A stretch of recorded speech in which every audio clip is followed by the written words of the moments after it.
dan menyembah nama Tuhan. Berikan yang terbaik.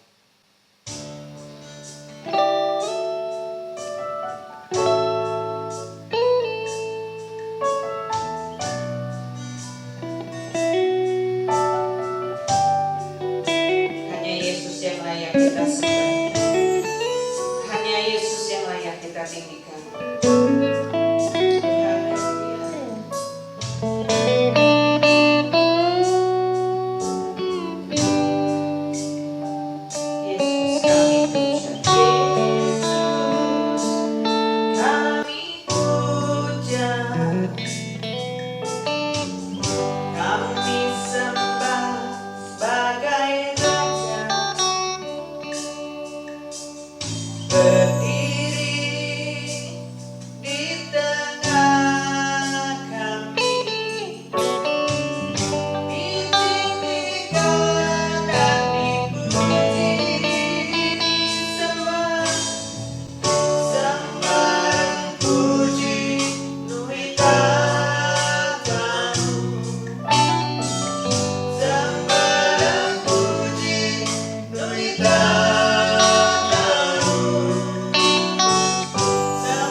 yang harum di hadapan Tuhan. Sebentar kami akan mendengarkan sebagian dari firman Tuhan, sharing firman dari Tuhan yang akan diberikan pada hari ini pastilah akan memberikan kekuatan buat kami, membuat kami menjadi orang-orang yang berpegang teguh pada firman Tuhan, beracara Tuhan. Terima kasih Bapa, kami siap untuk menerima berkat firman-Mu. Di dalam nama Tuhan Yesus kami berdoa dan bersyukur. Haleluya. Amin. Amin. Mari Midweek Worship Community siapkan hati kita untuk menerima berkat firman Tuhan yang akan disampaikan oleh Brother Nathanael. Rejoice! Puji Tuhan Bapak Ibu. Tibalah saatnya siapkan hatimu, buka hatimu lebar-lebar untuk firman-Nya yang akan dibentangkan di saat ini. Hatiku tenang, berada dekatmu. Bila firman Tuhan, apapun itu, terimalah dan yakinlah bahwa firman itu akan memberi ketenangan dalam hidup kita. Katakan amin. Katakan amin. Haleluya. Hatiku tenang, berada dekatmu. Hatiku tenang, berada dekatmu. Kaulah jawaban hidupku. Hatiku tenang, berada dekatmu. Kaulah jawaban hidupku. Oh, pertolonganmu begitu ajaib. Kau telah memikat hatiku di saat aku tak sanggup lagi. Di situ tanganmu bekerja. Oh, pertolonganmu begitu ajaib. Kau telah memikat hatiku. Kini mataku tertuju padamu. Ku rasakan kasih-Mu Tuhan. Pertolonganku ialah dari Tuhan yang menjadikan langit dan bumi. Jangan takut saudara, jangan khawatir apapun yang sementara engkau hadapi. Pertolongan Tuhan lebih sempurna dari sekedar masalah dan problema yang sementara kita hadapi. Kembali nyanyikan pujian ini. Pertolonganmu begitu ajaib. Kau telah memikat hatiku di saat aku tak sanggup lagi. Di situ tanganmu bekerja. Pertolonganmu begitu ajaib. Kau telah memikat hatiku. Kini mataku tertuju padamu. Ku rasakan kasih-Mu Tuhan. Kini mataku tertuju padamu. Kini mataku tertuju padamu. Ku rasakan kasih-Mu Tuhan. Sekali lagi katakan. Kini mataku tertuju padamu. Ku rasakan kasih-Mu Tuhan.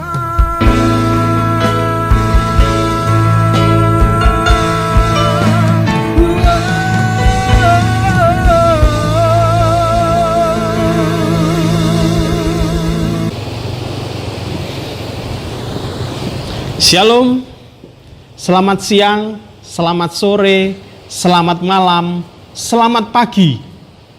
bagi rekan-rekan Midweek Worship Community.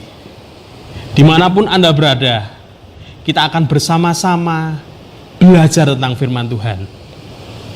Sama-sama belajar tentang pengharapan-pengharapan yang Tuhan berikan kepada kita. Kita akan berdoa bersama-sama. Kami mengucap syukur Tuhan, saat ini kami akan belajar tentang firman-Mu. Biarlah Engkau sendiri yang berbicara kepada kami membuka hati kami, dan kami menerima firman-Mu, dan kami lakukan dalam kehidupan kami sehari-hari. Terima kasih Bapa, di dalam nama Tuhan Yesus, kami sudah berdoa dan mengucap syukur. Yang percaya bersama-sama katakan, amin. Puji Tuhan, dimanapun Anda berada, baik di Indonesia, di luar negeri, di Pulau Jawa, di pulau-pulau di Indonesia yang lain, kita akan belajar bersama-sama. Saya tidak akan mengajari Bapak, Ibu, dan Saudara, tetapi kita akan belajar bersama-sama firman Tuhan pada saat ini. Puji Tuhan,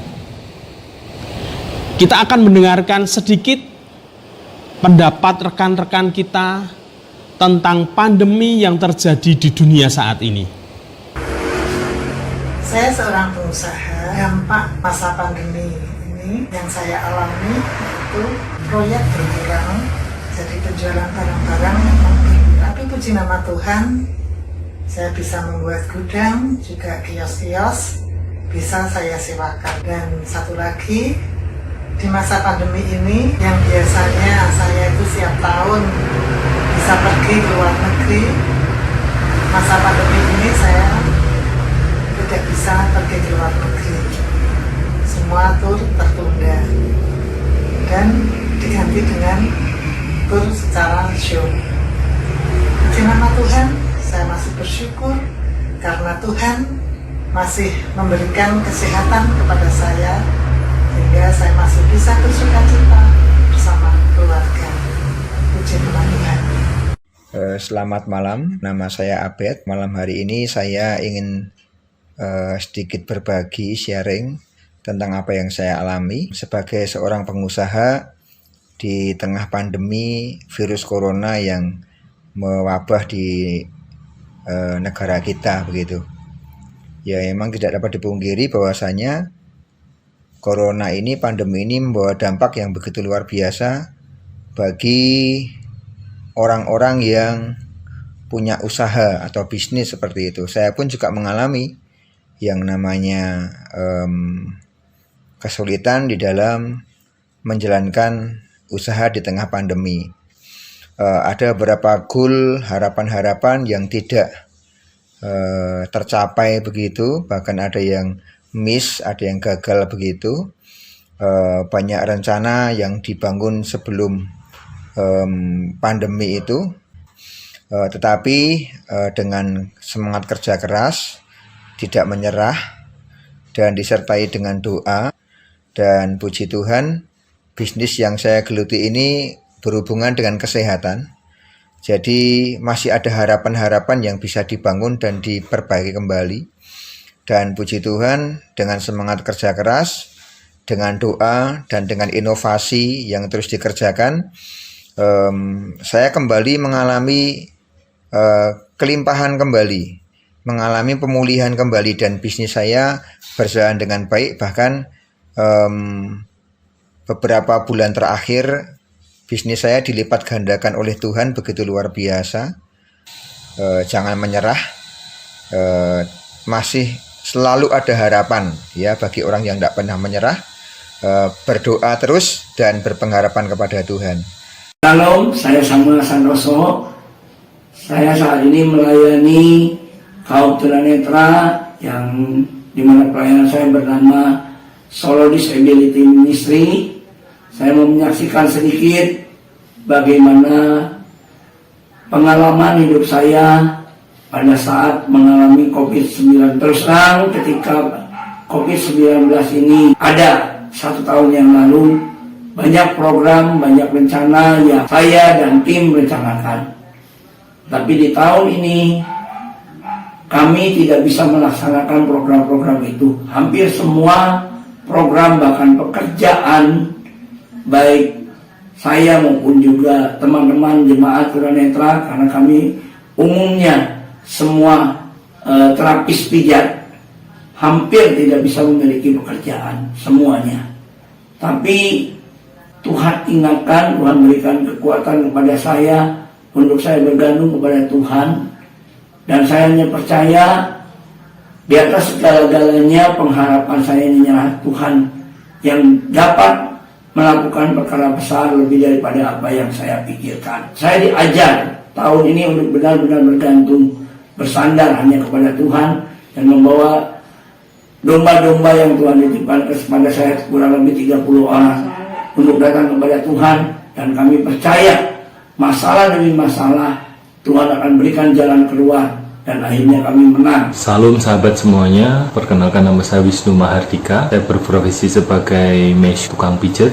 Saya punya klinik 2, satu di Gemolong, satu di Colomadu, dan saya punya profesi yang lain yaitu driver online. Saya mau kesaksian tentang pengharapan bersama Tuhan Yesus di masa pandemi. Di masa pandemi ini dimulai dari bulan Februari, Maret tahun yang lalu, 1 tahun yang lalu tepatnya. Sungguh terasa sekali karena saya profesi saya seorang driver gokar, tidak berani untuk naik gokar. Banyak penumpang yang karena takut terkena COVID, gokarnya kolaps dalam arti tidak dapat penumpang, dan klinik saya pada bulan Maret harus tutup karena tidak dapat pasien karena takut terkena atau tertular COVID. Saya selalu ingat firman Tuhan melalui Daniel, karena tidak ada harapan lain selain Tuhan Yesus. Saya bersama istri, saya memulai Pondok Daud di siang hari, jam 12 siang kami Pondok Daud, pujian, penyembahan, doa, baca firman di pagi hari, jam 4 pagi kita bangun. Dari sini kita tidak punya pengharapan lain, dan kami lakukan setiap hari.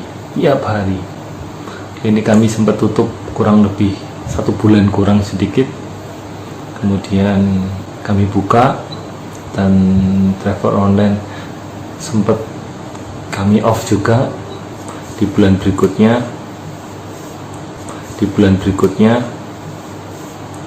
Pengharapan bersama Tuhan Yesus, ya dan amin. Seperti Daniel selalu berharap bahwa Tuhan menyertai dan membimbing selalu di setiap saat, dihara oleh Tuhan. Menginjak bulan ke-4, bulan ke-5 sampai Agustus, pasien kami tidak pernah dikatakan sedikit, selalu banyak. Pada bulan Agustus, bulan September, November, untuk wilayah Solo dan sekitarnya berada di zona merah. Tapi Tuhan tidak pernah tinggal diam, dan kami percaya sampai sekarang kami lanjutkan Pondok Daud itu, dan kami punya pokok-pokok doa yang luar biasa. Dan Tuhan berbicara di dalam firman-Nya, mintalah maka engkau akan diberi. Kami sangat-sangat percaya bahwa Tuhan Yesus bekerja atas diri kita. Di dalam pengharapan, setiap hari kami percaya pengharapan itu ada bersama Tuhan Yesus. Kita sudah mendengar bagaimana rekan-rekan kita berkata, bagaimana sulitnya, bagaimana terbatasnya, bagaimana hebatnya pengaruh pandemi dalam kehidupan mereka. Bahkan beberapa dari mereka kehilangan pengharapan. Beberapa dari mereka mempunyai harapan-harapan yang mereka impikan, dan harapan itu musnah ketika itu juga karena pandemi yang terjadi saat ini. Harapan-harapan yang kita punya ini jangan sampai tergerus oleh tekanan, oleh keadaan, oleh kesulitan ekonomi, oleh kesulitan apapun juga yang terjadi pada saat ini. Puji Tuhan, kita akan belajar bersama-sama bagaimana menopang pengharapan di masa yang sulit. Saat ini saya mau sharekan ada hal yang luar biasa yang saya ambil dari artikel conversation.com. The coronavirus has relieved how fragile everyday life is. Coronavirus mengungkapkan betapa rapuhnya kehidupan sehari-hari. Betapa rapuhnya kehidupan kita di dunia ini sehari-hari yang dikarenakan coronavirus. Banyak orang akhirnya sadar bahwa hidup di dunia ini sangatlah rapuh. Mereka sadar bahwa hidup di dunia ini begitu rapuh. Maka dari itu, mereka berusaha untuk mencari Tuhan. Mereka berusaha untuk mendekati Tuhan, berharap penuh kepada Tuhan, mempunyai pegangan kepada Tuhan. Ada satu bukti yang akan saya tunjukkan. Anda bisa lihat di screen. Ada sebuah gereja misi di Amerika yang ibadahnya itu memakai live streaming. Mereka live streaming jauh-jauh sebelum masa pandemi. Mereka melihat ada perbedaan yang besar dari jumlah partisipan. Yang sebelumnya diikuti oleh 8.000 orang, setelah pandemi ini meningkat jadi 1,3 juta orang. Nah, ini membuktikan bahwa saat ini orang-orang sudah mulai mencari Tuhan. Mereka tahu bahwa pengharapan mereka harus beralih dari pengharapan kehidupan duniawi menjadi pengharapan kehidupan yang kekal. Kita akan baca bersama-sama Filipi 3 ayat 20. Kita akan buka Alkitab kita, Filipi 3 ayat 20. Karena kewargaan kita di dalam surga, dan dari situ juga kita menantikan Tuhan Yesus sebagai juru selamat. Kewargaan kita adalah kerajaan surga. Maka dari itu, saat ini orang berlomba-lomba mulai mencari Tuhan. Pengharapan mereka mulai beralih dari kehidupan duniawi menjadi pengharapan kehidupan yang kekal. Nah, masalahnya kehidupan ini belum berhenti sampai di sini. Kita nggak tahu besok terjadi apa. Kita nggak tahu nanti terjadi apa. Resesi yang sudah dimulai ini bisa saja menjadi tambah berat bagi kehidupan kita. Dan bisa saja pengharapan kita akan Allah tergerus oleh tekanan-tekanan yang menekan kita. Nah, saat ini kita akan belajar bersama-sama bagaimana pengharapan ini bisa kita pelihara dengan baik.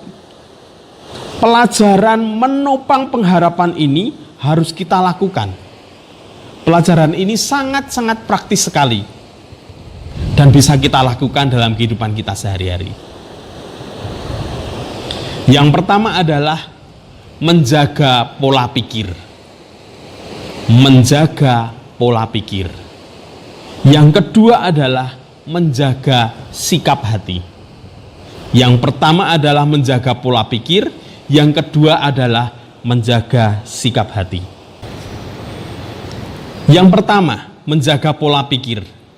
Pola pikir yang bagaimana? Kita akan buka bersama-sama Filipi 4 ayat yang ke-8.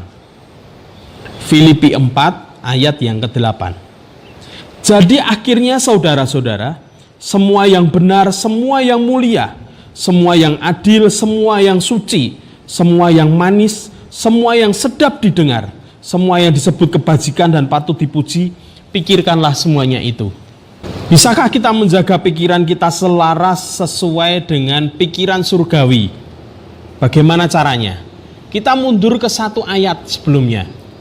Filipi 4 ayat yang ke-7. Filipi 4 ayat yang ke-7. Damai sejahtera Allah yang melampaui segala akal akan memelihara hati dan pikiranmu dalam Kristus Yesus. Sekali lagi, damai sejahtera Allah yang melampaui akal akan memelihara hati dan pikiranmu di dalam Kristus Yesus. Harus ada damai sejahtera dari Allah. Harus ada damai sejahtera dari Allah. Pola pikir itu sangat berhubungan erat dengan damai sejahtera. Kalau pola pikir kita sedang kacau, maka damai sejahtera itu juga nggak ada. Apa sih damai sejahtera itu? Nah, orang Jawa bilang itu adem ayem, tentrem. Ayem, tentrem itu bisa dikatakan damai sejahtera di dalam bahasa Jawa. Bila segala sesuatu kecukupan, bila keinginan kita terpenuhi, bila segala sesuatu ada, semuanya terkendali, semuanya baik-baik saja, orang bisa bilang damai sejahtera. Tetapi bila lawan katanya, sesuatu tidak terkendali, keadaan tidak baik-baik saja, semuanya berubah, kita mengalami sakit, orang bilang itu tidak damai sejahtera. Damai sejahtera itu bisa hilang. Bisa hilang seketika itu juga. Itu kalau damai sejahtera bukan dari Allah. Terus apa sih sebenarnya damai sejahtera itu? Bagaimana caranya bisa damai sejahtera? Sumber sejahtera itu dari Allah sendiri. Dikatakan bahwa Allah itu sumber damai sejahtera. Dikatakan Jesus is Prince of Peace, Pangeran damai sejahtera. Kita buka Filipi 4 ayat yang ke-6. Filipi 4 ayat yang ke-6. Janganlah hendaknya kamu khawatir tentang apapun juga, tetapi nyatakanlah segala hal keinginanmu kepada Allah dalam doa dan permohonan dengan ucapan syukur.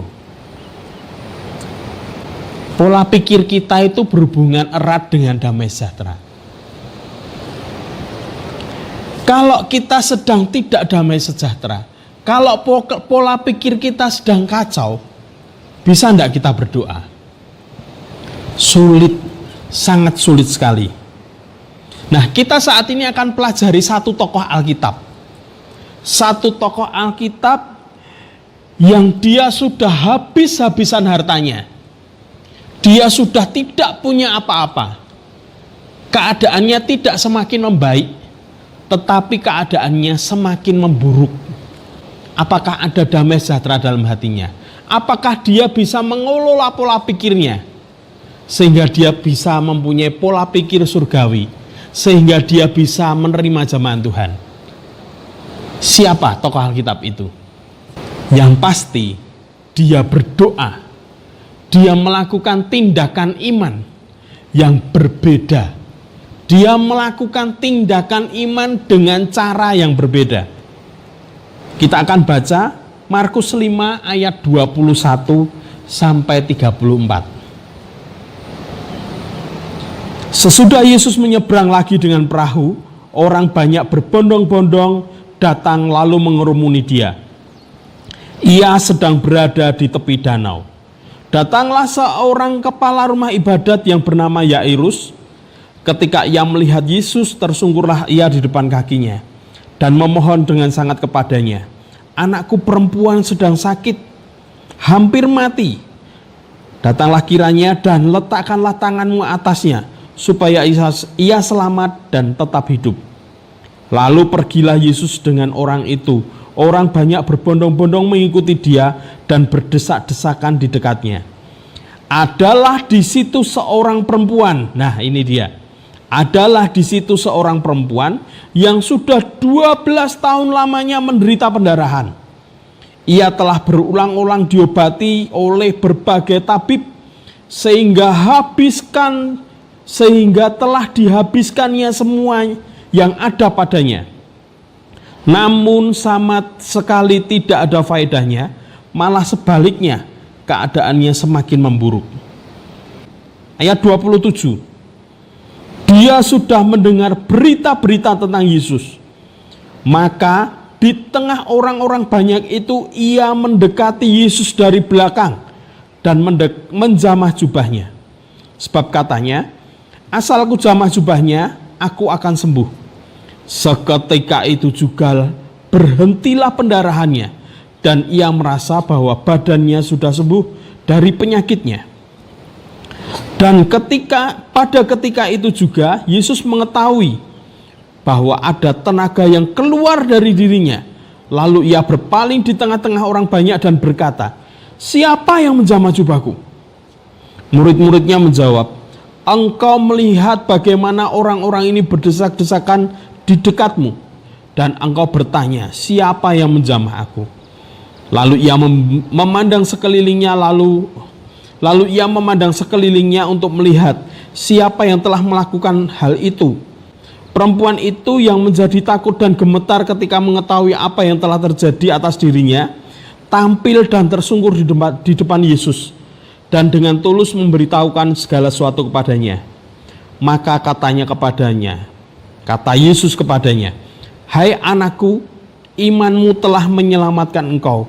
Pergilah dengan selamat dan sembuhlah dari penyakitmu. Nah, Bapak, Ibu, dan Saudara, beratus-ratus kali, berpuluh-puluh kali, bahkan ribuan kali kita sudah mendengar cerita itu. Apa yang dilakukan oleh perempuan itu? Kita akan lihat bersama-sama. Dia berdoa atau dia melakukan tindakan iman dengan cara yang berbeda. Sekali lagi, dia berdoa atau dia melakukan tindakan iman dengan cara yang berbeda. Yang dia lakukan yang pertama, dia menjaga pola pikirnya. Sekali lagi yang pertama, dia menjaga pola pikirnya. Ayat 28. Sebab katanya, asal ku jamah saja jubahnya, aku akan sembuh. Kalau kita baru 1 tahun mengalami pandemi, kita merasa kehilangan banyak. Kita merasa pengharapan kita merasa hilang. Kita merasa putus asa. Bagaimana kalau kita semua ini menjadi wanita itu yang sudah 12 tahun lamanya dia menderita? Pastilah wanita itu merasa hopeless. Pastilah wanita itu merasa harapan-harapan yang dia sudah punyai, cita-cita yang dia punyai akan hilang semuanya. Karena dia merasa 12 tahun mengalami pendarahan. Dia mengalami masalah selama 12 tahun. Kita baru 1 tahun aja sudah kita merasa hopeless. Kita merasa tidak punya harapan yang lebih karena pandemi ini akan sangat panjang lagi. Tetapi wanita itu berkali-kali lipat dari apa yang kita rasakan saat ini. Apa yang dia alaminya tidak membuat pola pikirnya menjadi negatif. Pola pikirnya menjadi down, tidak punya harapan. Dia menjaga pola pikirnya. Dia menjaga pola pikirnya agar terus positif. Tentunya itu sangat sulit. Karena pikiran yang positif itu harus terus-menerus dibangun. Dan wanita itu berhasil.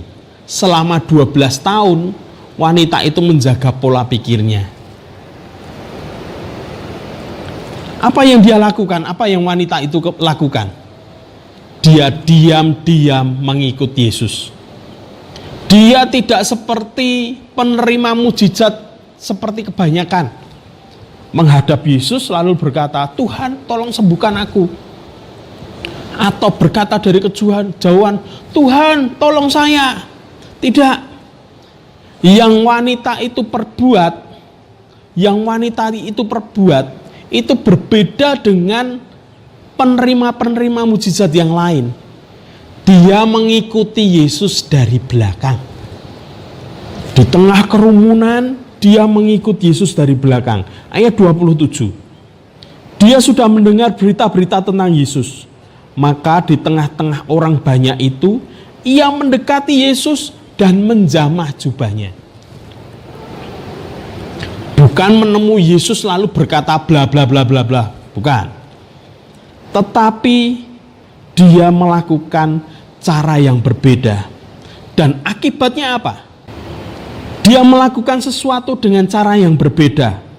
Akibatnya, sang juru selamat itu berhenti. Sang juru selamat itu berpaling, menoleh. Bukan wanita itu menarik jubahnya, tetapi wanita itu cuma menjamah jubahnya.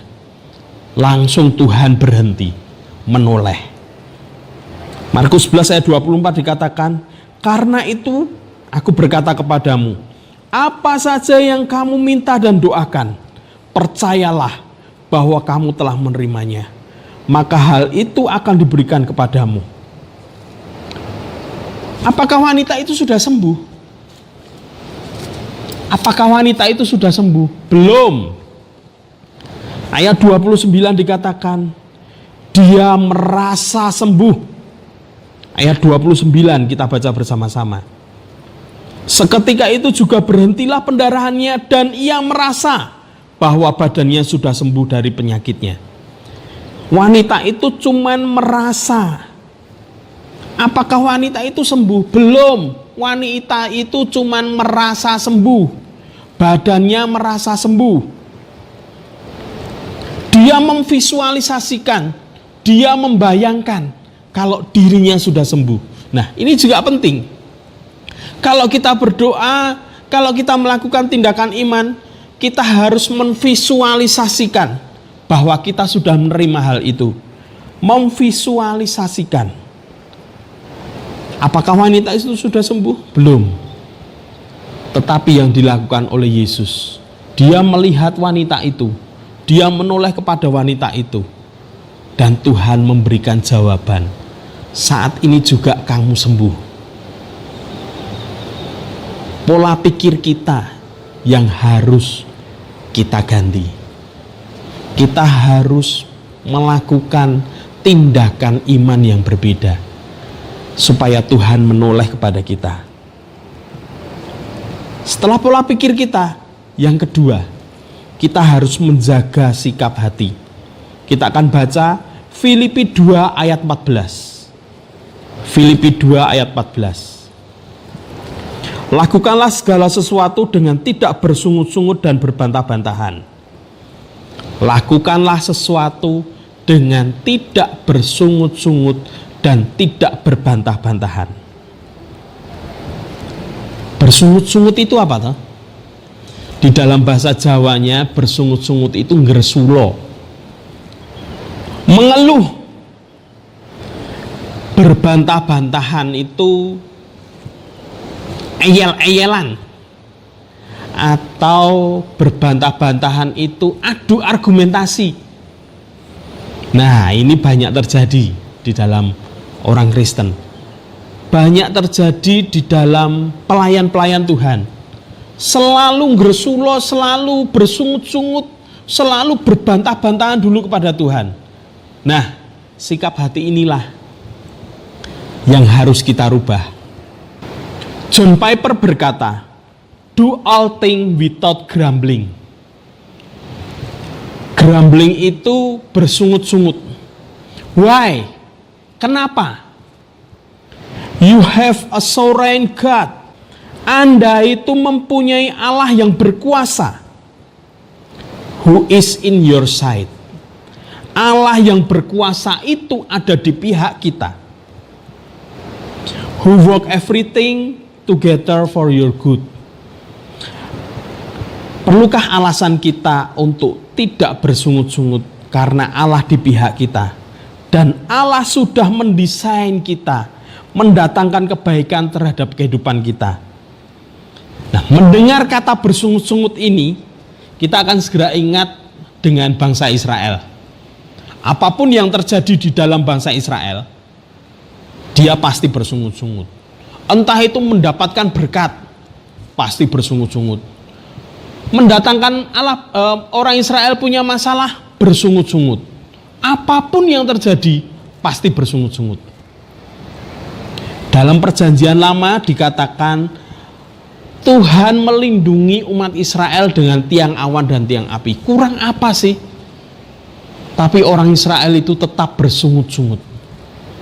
Padahal orang Israel tahu Allah itu ada di pihaknya. Ada tiang awan, ada tiang api. Tetap saja orang Israel bersungut-sungut. Kebiasaan bersungut-sungut sangat sulit dihilangkan jika tidak dari lubuk hati kita. Maka kita harus bersabar. Jangan bersungut-sungut. Bersabar adalah perintah Tuhan yang harus kita lakukan.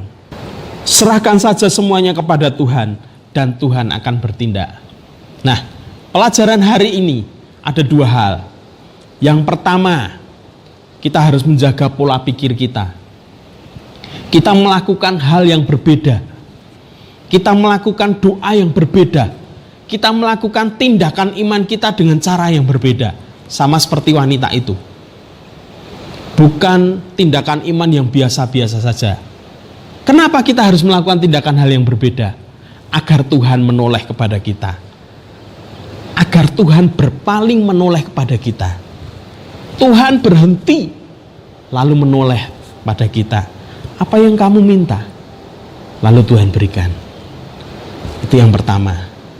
Pola pikir kita, kalau pola pikir kita ada damai sejahtera, kita bisa berpikir jernih, kita bisa berdoa dengan tenang kepada Tuhan.